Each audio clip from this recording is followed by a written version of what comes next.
Europe's population is not going to age. It already has. The demographic momentum of an older continent is an active, present reality shaping every economy. For decades, governments managed this using the active society model. The policy objective was singular: delay retirement and keep older adults anchored in the labor market for as long as possible.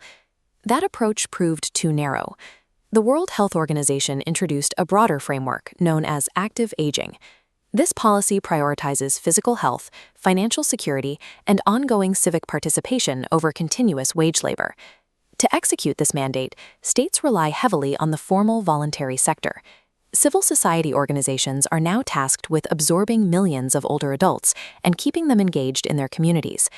We tend to view volunteering in retirement as a simple equation. A person has free time, they want to help, so they sign up. The reality is highly mechanized. This diagram maps the strict 4-level dependency architecture that dictates elder civic engagement. We have to look at the individual micro-level, the organizational meso-level, the institutional welfare mix, and the national macro-boundary. If a government wants to successfully implement active aging, it must calibrate all 4 of these levels simultaneously. Let's start at the center of the framework, the individual. When people retire, they face a sociological tension regarding their role in society. Early models, like disengagement theory, argued that older adults naturally withdraw from societal roles to rest and reflect. Continuity theory argues the exact opposite. People actively try to maintain their previous lifestyle and social status after they stop working. Acting on that desire for continuity requires resources. A person cannot simply decide to participate. They need the accumulated human capital to do so. We can measure these resources directly. High educational attainment, strong prior socioeconomic status, and baseline physical health are the strongest predictors of whether an older adult will volunteer. When they do volunteer, their motivations diverge from younger cohorts. While younger people often seek self-expressive roles to build skills, older adults heavily favor philanthropic, care-based activities aimed at helping others. The supply of older volunteers is therefore restricted by their prior social capital and heavily targeted toward specific altruistic tasks. But individual willingness only gets a person to the front door. This brings us to the second tier, the meso-level, or the voluntary organization. This creates a restrictive bottleneck. An abundant supply of capable older adults is useless if the third sector does not actively recruit them or adjust to their needs. Civil society organizations recognize the value of older volunteers. They bring advanced social skills, high reliability, and their stability lowers the overall costs of recruitment. However, organizations also weigh the liabilities. They worry about physical decline, cognitive rigidity, and the logistical difficulty of terminating an older volunteer when their capacities diminish. Organizations resolve this friction through formal age management. They must systematically adapt their operations for an older workforce. This requires specific interventions.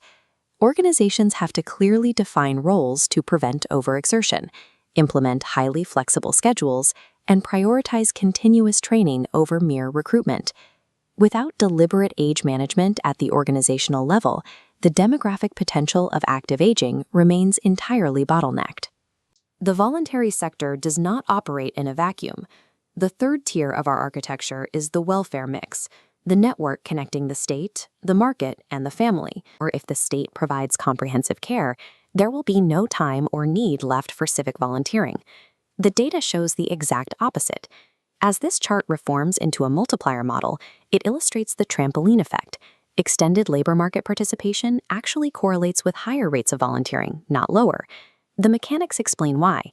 Labor market participants possess greater economic resources and wider social networks. These assets serve as springboards, pulling individuals into civic engagement while they work. The family node also dictates volunteer availability, specifically regarding who is performing informal elder care. In welfare regimes that rely heavily on the female part-time carer model, informal family obligations consume the bandwidth needed for formal volunteering, actively depressing third sector participation. State and market institutions do not naturally crowd out civil society. Their structure determines whether individuals have the baseline bandwidth to participate at all. All of these interactions are contained within the outermost boundary that holds the entire system together, the macro level. This ring represents a nation's historical ideology. Following Esping-Anderson's models, social democratic, conservative, liberal, Mediterranean, and post-communist, the regime type inherently organizes how the welfare mix functions. Governments use legal and tax frameworks to structurally privilege the creation of certain types of third sector organizations over others. For example, if a state offers income tax deductions specifically for donations to charity, they strategically incentivize the growth of philanthropic groups, while starving self-expressive or advocacy organizations. Politicians also shape this level through culture steering. Top-down messaging, like the push for the big society, establishes the normative ideals of citizens, directly prompting them to view volunteering as a civic duty. National policy and cultural governance form the ultimate perimeter. They establish the rules of reality for every institution, organization, and individual operating below them. We can now see the complete four-tier architecture of active aging. Every level is deeply interconnected. Consider a theoretical policy input at the macro level. For instance, a government introducing a robust new subsidy for formal elder care. That policy ripples inward to the welfare mix, shifting the care burden away from the family to expand individual free time. This newly freed time shifts meso-level demand, forcing voluntary organizations to adapt their age management strategies to absorb an influx of candidates. Finally, the policy reaches the micro level. The individual is now equipped with the structural freedom to act on their continuity motivations and actually volunteer. Attempting to stimulate volunteerism through individual marketing or appeals to altruism without adjusting the organizational pipelines or national welfare limits will fail. The voluntary sector is the crucible of active aging.